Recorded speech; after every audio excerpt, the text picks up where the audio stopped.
नमस्कार। पंजाब केसरी राजस्थान के special show campus politics में आप सभी का एक बार फिर से स्वागत है और मैं हूं राहुल आपके साथ। दोस्तों, राजस्थान में चुनाव बहुत नज़दीक आ चुके हैं और साथ ही साथ विधानसभा चुनाव उससे भी ज़्यादा नज़दीक।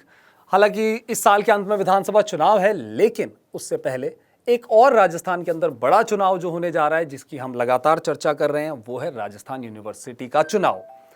तो इसी के चलते हम जितने भी दावेदार हैं उन सभी को हमारे शो में बुला रहे हैं और बात कर रहे हैं कि आखिर इस चुनाव में उनके मुद्दे क्या हैं, ताकि स्टूडेंट्स को वोट करने में आसानी हो सके।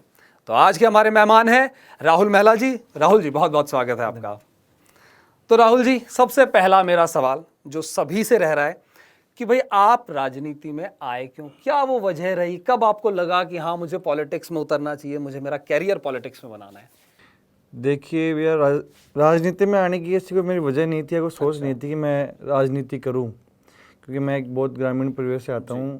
मेरे परिवार में आज तक कोई राजनेता नहीं रहा। अच्छा। ना कोई सरकारी कर्मचारी है। वैसे आप हैं कहाँ से? मैं दातारामगढ़ में, मेरा गांव है, करड़ सीकर जिले में पड़ता है, वहाँ से हूँ मैं। मेरी वहीं से स्कूलिंग हुई है। फिर उसके बाद 2017 में मैंने कैंपस में यूनिवर्सिटी में एडमिशन लिया था। तो जब मैं यहाँ आया तो मैंने देखा, एडमिशन लेने के बाद जब मैं कॉलेज आना स्टार्ट किया तो पहली परेशानी तो हमें ये आई कि हमें फॉर्म कहाँ सबमिट करवाना है, फीस कैसे जमा होगी। तो ये जैसे यूनिवर्सिटी में हर कोई नया स्टूडेंट आता है, उसके लिए सबसे बड़ा मुश्किल का काम ही यही रहता है कि कहाँ से फॉर्म लेना है, किधर जमा कराना है। तो ये आपने भी फेस करी? देखिए, जो बच्चे ग्रामीण परिवेश से आते हैं, एक तो उनके अंदर झिझक रहती है कि वो ना तो किसी पूछ पाते, ना वो बात कर पाते। तो इन सारी परेशानियों का मुझे खुद को सामना करना पड़ा। जैसे शहर के बच्चे होते हैं जो जिनका एजुकेशन लेवल हाई होता है, वो बच्चे सब चीज़ें उन एनवायरनमेंट में डले हुए रहते हैं, तो वो सब चीज़ें समझते हैं। तो उन चीज़ों का हमने खुद ने सामना किया। तो उसी दौरान जैसे हमारे बाद में जब बच्चे आने लगे दूसरे बैच के जो स्टूडेंट, हम खुद उनकी हेल्प करते थे। उनके फॉर्म सबमिट कराना, उनको आईडी कार्ड लाना, फीस जमा करवाना, कहाँ क्लासरूम लगेगी, कब प्रैक्टिकल हो गए, तो ये सारी चीज़ें क्या चलती रही। तो उसी दौरान ऐसा लगा कि जब अपन बच्चों की हेल्प कर रहे हैं तो कहीं ना कहीं हमें भी इलेक्शन लड़ना चाहिए। तो वहीं से थोड़ी शुरुआत। इलेक्शन टाइम में क्या होता है ना, हम किसी न किसी और नेता को देखते हैं, उससे इन्फ्लुएंस होते हैं कि हाँ यार, ये देखो यार, इनकी भी एक लाइफ है, तो मैं भी क्यों ना मैं भी ऐसा ही बन जाऊँ। तो क्या ऐसा कभी हुआ? बिल्कुल। जब फर्स्ट ईयर में आए थे तब नेताओं को देखते थे, नेताओं के साथ 20 से 50 लोगों का काफिला चलता था। उसी टाइम से हुआ कि यार हमको भी नेता बनना चाहिए। मदद तो हम वैसे भी कर रहे थे। तो वहीं से शुरुआत हुई। फिर साथ के जो भाई बंधु थे उन्होंने सबने बोला कि तो चुनाव लड़ना चाहिए। तो हाँ, वहीं से मैंने 2018 में संगठन में काम करना शुरू कर दिया था, NSY के अंदर। और जब मैंने तो आप NSY से टिकट की डिमांड कर रहे हैं? NSY से 2019 में मैंने कैंपस में एडमिशन लिया था। अच्छा। PG के अंदर। तो जब मैंने तैयारी शुरू की उसके बाद जैसे लॉकडाउन लग गया। बिल्कुल। तो उस लॉकडाउन की वजह से उस टाइम चुनाव लड़ नहीं पाए और पिछली साल वापस चुनाव शुरू हुए हैं। तो इस बार फुल फ्लैजेड तैयारी में लग गए हैं, जुट गए हैं पूरी तरीके से। चलिए, बहुत बढ़िया। अच्छा, तैयारी की बात कर रहे हैं तो तैयारी के हिसाब से आप क्या कर रहे हैं अभी इस वक्त? अगर मैं बताऊं यूनिवर्सिटी की अगर हम बात करें तो यूनिवर्सिटी में किस तरीके से आप वहाँ काम कर रहे हैं? देखिए, अभी तो नए एडमिशन प्रोसेस स्टार्ट हो गई। फॉर्म सबमिट ऑनलाइन फिल हो चुके हैं। तो जैसे हमने हर कॉलेज में कैनोपी लगा रखी है। अच्छा। वहाँ जैसे मेरी टीम के मेरे साथी भाई है वो बैठे रहते हैं। तो जैसे कि कुछ बच्चे ऐसे होते हैं पेरेंट्स को पता नहीं होता कि कैसे फॉर्म फिल होता है, कहाँ से फॉर्म फिल होगा। उनको ऐसा लगता है कि कोई कॉलेज में फॉर्म फिल होता है। तो जैसे उनकी हेल्प के लिए मैंने हर जगह डेस्क लगा रखी है, हर कॉलेज हेल्पिंग डेस्क लगाई है। हाँ, हर कॉलेज में लगा रखी है। तो जो भी पेरेंट्स, जितने भी एफिलिएटेड कॉलेज हैं यूनिवर्सिटी, सब में लगा रखी है मैंने। तो जैसे पेरेंट्स आते हैं, स्टूडेंट आते हैं, तो उनको बताना कि कहाँ से फॉर्म फिल होगा, कैसे सब्जेक्ट चूज करना है, वो सारी चीज़ों की हम अभी वही चल रहा है। फॉर्म फिल हो चुके हैं। अब काउंसलिंग का टाइम आने वाला है। काउंसलिंग के टाइम में जैसे जो पेरेंट्स आते हैं उनके साथ गांव से आते हैं, जिनको पता नहीं तो भाई कैसे फॉर्म फिल होता है, कैसे उनको कहाँ कौन सी विंडो पे सबमिट करवाना है। तो अभी तो कैनोपी लगाए उन बच्चों की मदद करवा रहे हैं। साथ ही जैसे कुछ लोगों को जैसे कैंपस से रिलेटेड जैसे कोई प्रॉब्लम होती है, जैसे PG के भी एडमिशन प्रोसेस शुरू हो गई है, तो उसके लिए हमने कैंपस में भी हेल्प डेस्क लगा रखी है हमारी। और जैसे हेल्पलाइन नंबर दिए हुए हैं हर जगह सोशल मीडिया पे, और विजिटिंग कार्ड देके वैसे। तो वो हेल्प का सिलसिला वो चल रहा है। चलिए, बहुत बढ़िया। एक बहुत अच्छी पहल है ये कि जो भी स्टूडेंट आ रहे हैं गांव से, क्योंकि उन्हें आधे समय समझ ही नहीं आता कि हमें आखिर करना क्या है, कहाँ जाना है, तो वो मदद के लिए कोई ना कोई सहारा ढूंढते हैं और आप वो बन रहे हैं। चलिए, एक बहुत अच्छी बात। अब मुझे ये बताइए राहुल जी कि अब जो चुनाव है इनमें हर कोई नेता किन्हीं ना किन्हीं मुद्दों के साथ उतरता है कि भाई मेरे ये मुद्दे हैं, जिससे स्टूडेंट क्या है कनेक्ट हो सके, उन्हें लगे कि हाँ यार, ये मुद्दे हमारे भी, हमने भी ये फेस करे हैं या हम ये कर रहे हैं ये फेस, तो ये नेता आएगा, ये हमें उन प्रॉब्लम से छुटकारा दिलवाएगा। तो वो क्या मुद्दे क्या हैं आखिर आपके? देखिए, जो स्टूडेंट जीवन होता है, विद्यार्थी जीवन, इसमें बहुत सारे मुद्दे ऐसे होते हैं जो हमें पता ही नहीं रहते। जैसे हमें जो चीज़ें दिखती है कि बच्चों को पीने पानी की कमी है, बैठने के लिए फर्नीचर नहीं है, ब्लैक बोर्ड नहीं है, इनके अलावा भी कुछ ऐसे मुद्दे हैं जो इनके अलग रहते हैं। जैसे स्कॉलरशिप का मुद्दा है, बच्चों को जैसे कल्याण बोर्ड की जो स्कॉलरशिप होती है वो स्कॉलरशिप नहीं मिल पाती। उसमें रीज़न ये रहता है कि बच्चे कभी टाइमली फॉर्म नहीं भर पाते। फिर कहीं यूनिवर्सिटी भी अपनी कोताही बढ़ती है कि जैसे अपनी एग्जामिनेशन फीस और जो एडमिशन फीस होती है वो अलग अलग रहती है, जिससे स्कॉलरशिप का अमाउंट कम हो जाता है। और जैसे मुद्दे ये है कि भाई एक तो जैसे जो एजुकेशन का रैंकिंग लेवल है जो अपनी यूनिवर्सिटी के अंदर वो डेवलप होना चाहिए।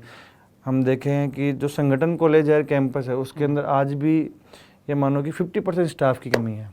बच्चों की क्लासें आधी बारी क्लासें लग पाती है। जब अपन 100 बच्चों की क्लास के अंदर जाते हैं तो अपन को 1 बच्चा, 2 बच्चा, 3 बच्चा, 5 या 10 बच्चे मैक्सिमम मिलते हैं।